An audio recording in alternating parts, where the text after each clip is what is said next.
Do you ever feel like salespeople are slimy or icky?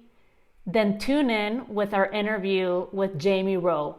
She shares with us what sales really is all about. She gives us an example of how easy sales can be. And if you're already tuning out because you're thinking, I don't need to learn about sales, make sure to stay with us because you'll be surprised at what you hear in Jamie's interview. Welcome to the Courage to Be podcast. I'm your host, Tanya Vasallo. And each week, I will bring you amazing guests so that you can tap into the courage to break out of old patterns and live your soul's purpose. Before we get into this episode, if by the end you enjoyed it, please follow, rate, review, and share the podcast so we can reach more people. Because here's the thing, I'm on a mission to close the gender gap in the podcasting world so that more and more women's voices are heard.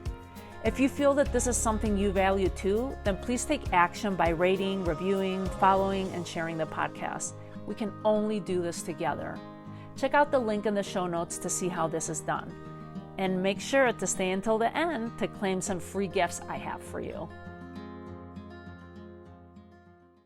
Welcome back to the Courage to Be. And today we have Jaime Rowe with us. Hi, Jaime. Hi, how are you doing?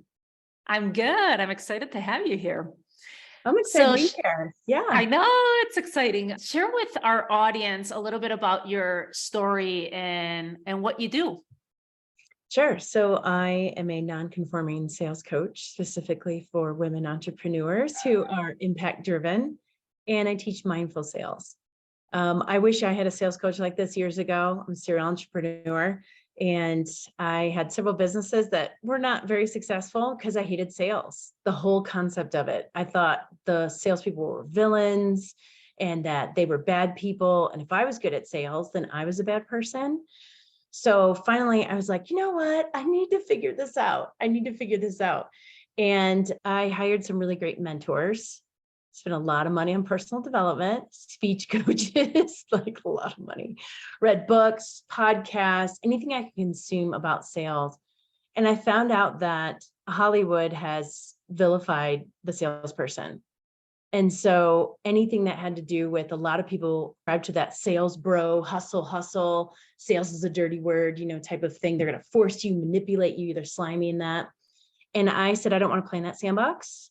It has cat poop in it and I don't want to play in it. So I'm gonna make my own sandbox and I'm gonna be my authentic self. And I created a way where I have conversations with people and I don't feel like I'm selling. I'm there to serve. And I'm there to align to what they need. And if I'm a fit, great. And if not, there are lots of other people that could help them. So I teach more of a different types of sales. I love that. And it's so needed because I can completely relate with you.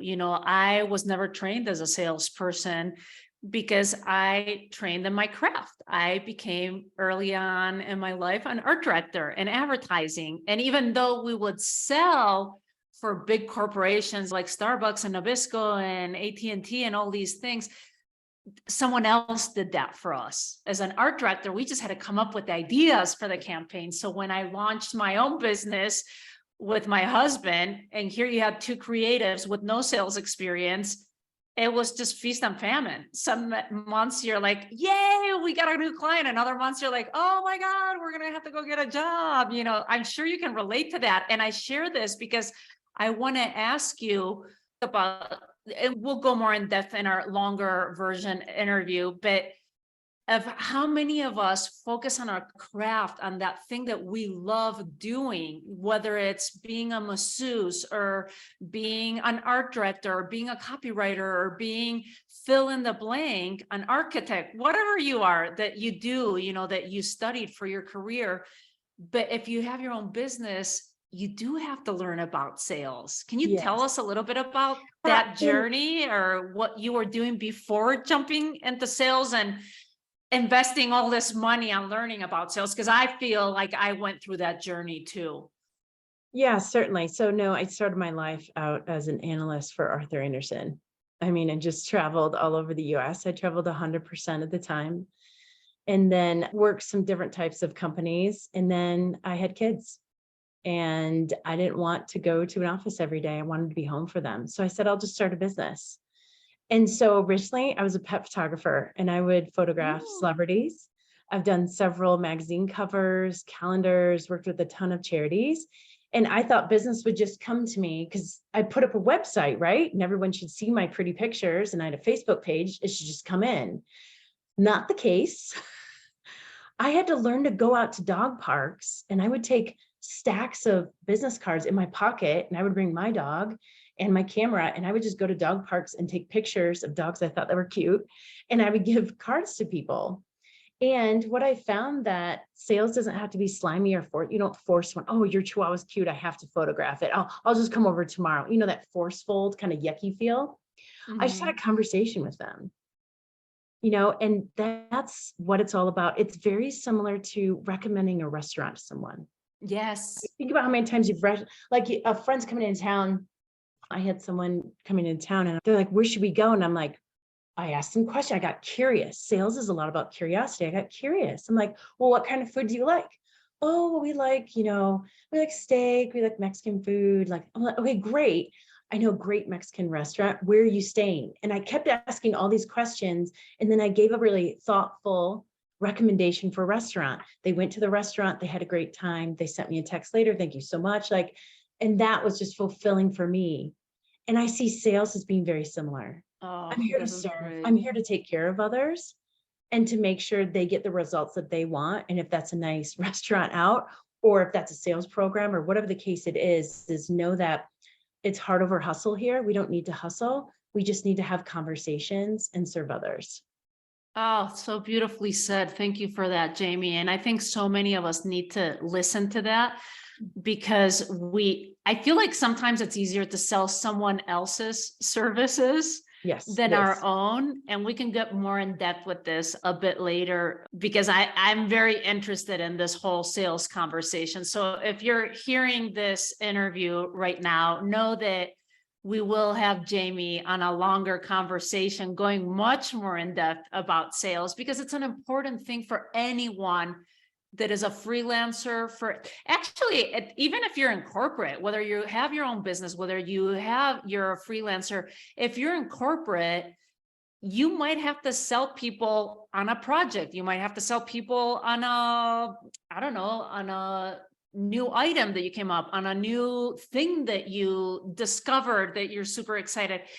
I say as moms, we're constantly selling our kids or our kids are selling us. It's one of the two. It's like, are you buying into their story or are they buying into your story? So all the time.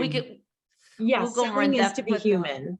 Selling is to be human. I think that's important that you're not just naturally a good salesperson, but it is pretty natural to just suggest, or like if you have a friend come in town and you want to go to a football game, how do you sell to get them to go to a football game, right? You think about what's important to them and how to make it convenient and all those things. So it just naturally happens. I love that. Thank you for bringing that up. Let me ask you another question, Jamie. What has been a moment in your life where you've just had to tap into courage, but there was so much fear underneath that? And it could be related to sales or it could be something completely different. Maybe it was a personal story or something. Yeah, I was thinking of there's many times in my business where, especially my distribution business, I was distributing organic and natural pet products to pet stores nationwide. And that's the one that I took to 1 million. There was many heart-stopping moments in that business. Anytime there's a phone call, I was like, even I had to change my ringtone on my phone because I had PTSD from people. They would call me 7 days a week, any time of the day to get things. So there was a lot of moments and I could think of probably 100 of those. But I think probably the most recent big transformative piece of my life was leaving a relationship. And I think we've all had that in life in some form or another, whether it's a friend. This particular person was a spouse when I'd been with for 21 years. So that in and of itself is a big leap, a very big leap. But it was probably one of the best things for both of us to heal and to have time away. And it's changed everything and who I am as a person has transformed a lot of my friends. Right when it happened, they're like, Jaime, you're in the goo of a butterfly. I think a caterpillar, is eating, and then goes into a cocoon, and then it's all gooey and becomes this beautiful butterfly. So there was a lot of times of sadness and vacuuming and crying for no reason or not knowing why, and lots of uncertainty. But there were also moments of really beautiful as I can be me. I don't have to take care of someone else or deal with their issues. I can just be me. And being that state of just silence and alone is really beautiful and can be hard too. I just came back from 3 days of a silent retreat. And if anyone's ever done that, I want to do 7 and eventually 10. 12 hours of sitting by yourself, you get a lot of answers to the questions that you've been looking for. So there's been lots of transformative moments, but that's probably the most recent one. Wow, that's huge. What helped you, or what were the fears that showed up, and how did you overcome them? Because I'm sure there were a lot of fears and doubts when leaving. It's like, maybe it's better to stay comfortable, stay in the and not even in the comfort zone, because maybe it wasn't uncomfortable, but in the known zone. I already know this. So it's almost like I'd rather put up with what's known, even though it's horrible or it's not good, or I know I can get better. How do you overcome that? Or what was there a light bulb moment? Like how did you overcome that fear or that obstacle? There was a light bulb moment, but for years I just settled. I thought, this is familiar. This is the right thing to do for the kids. Incredibly unhappy, just miserable. I think that's like the times in life where you're just sitting there and being like, I'm just absolutely 100% miserable and I don't know what to do about it. And there was a certain situation that happened and I said, you need to go now. It's time for you to go. And I can't share that on a podcast, That's but totally something fine. that had happened. Yeah. And I said, okay, we're done. And then I hired 2 therapists. I got my girlfriends together. And if it wasn't for my friends, it wasn't for my network of really beautiful, loving women and men in my life, and my family, I couldn't have done this. I can't tell you how many times called crying, like, I don't know what to do. And you have to ask for help. You have to be so incredibly vulnerable that it was just, it was the best thing one of the hardest things I've ever done. It's the best thing I could have done my entire life. Wow. But, yeah. That is huge. Well, as we're wrapping up, Jaime, what's one resource you'd like to share with our audience? Yes. Thank you for asking. So I have a podcast called Look What She Built. And the reason why I created the podcast was I had created $1 million business and I felt very alone. I didn't know a lot of other women. Less than 2% of companies that are over $1 million are run by women. So there's not a lot of us. So my mission is to increase that, to give resources to other women so that they can hit that $1 million mark if they choose, and to meet other women that are in the same boat. And so Look What She Built interviews women who have hit the $1 million mark in their business that they have created by themselves, of course, with a village, but meaning that they're the sole owner. And then also experts that help them get to that place. That is wonderful. Thank you for that. We'll have it in the show notes. So anyone that's listening, just jump into the show notes and you can go listen to Jaime's podcast too. Thank you so much for being with us today, Jaime. Yeah, thank you for having me.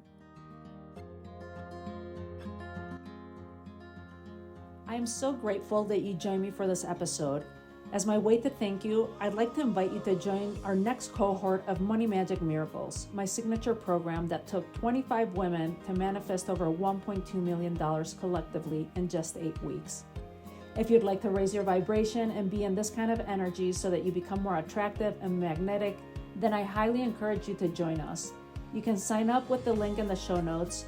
Doors close Sunday at midnight, and I look forward to seeing you there.